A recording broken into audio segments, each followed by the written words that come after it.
How Islam began in under 10 minutes. Not a problem. We've started. Okay, so travel back in time with me to a land far, far away and long, long ago. Mecca and Arabia, about the year 570. Mecca is important for 2 reasons. 1, the Kaaba is there, an ancient temple built to worship God. And 2, Muhammad, peace be upon him, was born in Mecca. Now, problem. I can't show you Muhammad because it wouldn't be right. I'll tell you why in a bit. But in the meantime, here's his name in Arabic. Nice. Back in the day, Mecca was a lawless place. The only way to be safe was to have backup.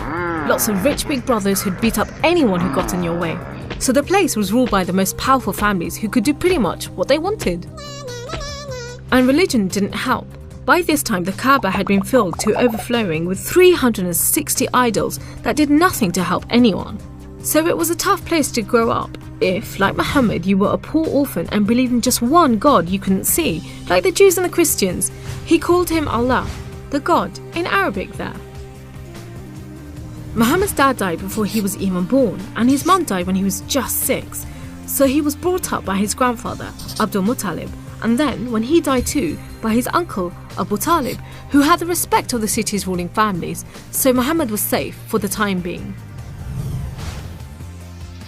Muhammad started out as a shepherd and then became a businessman, travelling about buying and selling stuff for rich clients. When he did some work for a rich widow called Khadija, she was so impressed by his honesty and skill that they ended up getting married, and for a while it looked like Muhammad was going places. Well, he was, but not how you think. Every year in the month of Ramadan, different calendar, different names for the months, there was a big party around the Kaaba when people made sacrifices to the idols. Muhammad hated it, so he'd get out of town and sleep in a cave he'd found on top of a nearby mountain. One night, Muhammad's praying to Allah when wham! There's the angel Jibreel, you might say Gabriel, standing right in front of him. Read, says the angel, but Muhammad couldn't read. No schools, you see. Jibreel keeps on at him. 3 times he says, read. Then he grabs hold of Muhammad and wham! Again, it's like Muhammad's learnt the words off by heart. So he recites the message out loud. Read in the name of your Lord, who created man from a drop of blood. Read, for your Lord is most generous.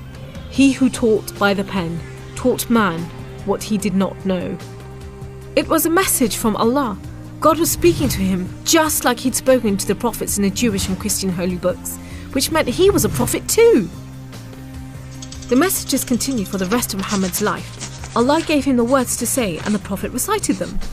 The words were written down by his friends, and years later they were collected together and became the Muslim holy book, the Quran, which means recitation, because Muhammad recited it, you see? Anyway, that was much later, so back to the night of power.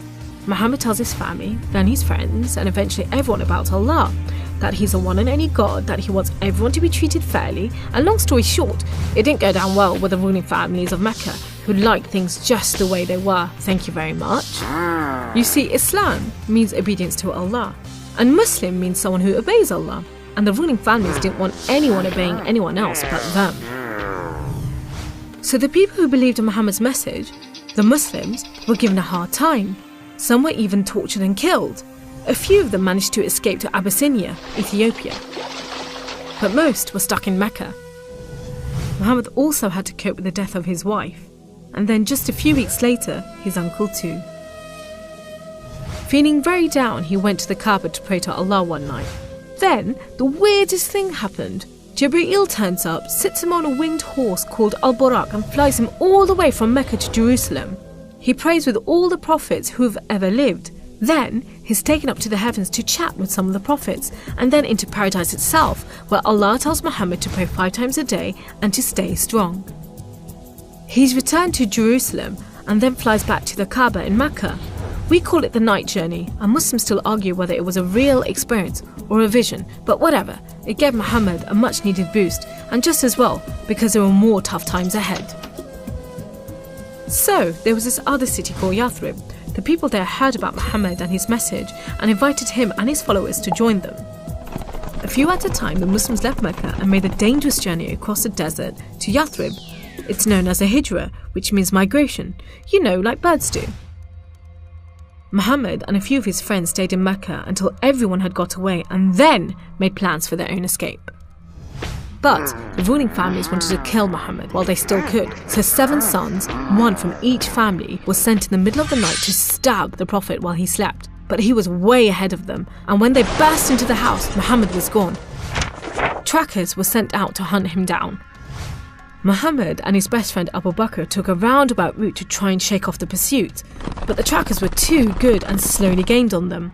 So Muhammad and Abu Bakr hid in a cave and prayed that no one found them. The trackers found the cave all right, but they didn't bother going in to search. There was no way Muhammad could be inside, they thought.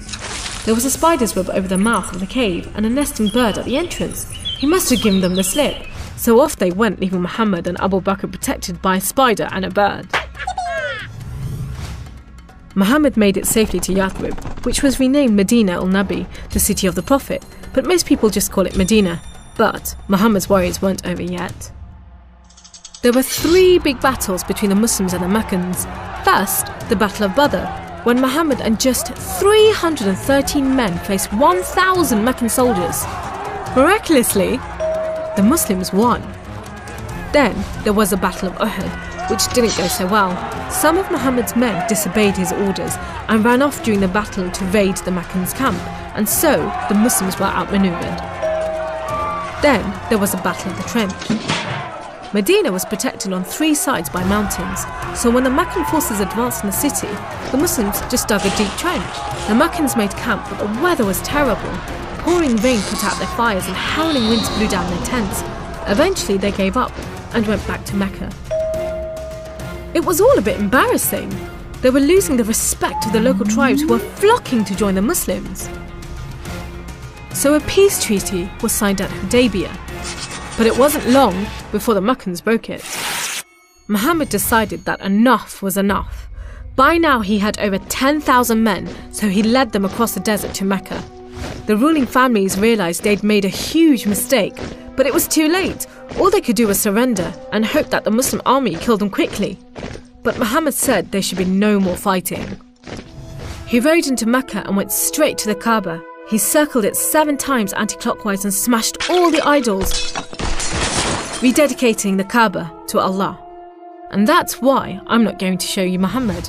The Muslims wanted to make it totally clear that they only worship the one unseen God. So they didn't have any pictures of Muhammad in case anyone thought he was an idol, and they didn't have any pictures of Allah because he's like nothing on earth, so it would be impossible to draw him anyway. So there you go. How Islam began in under 10 minutes. How did I do?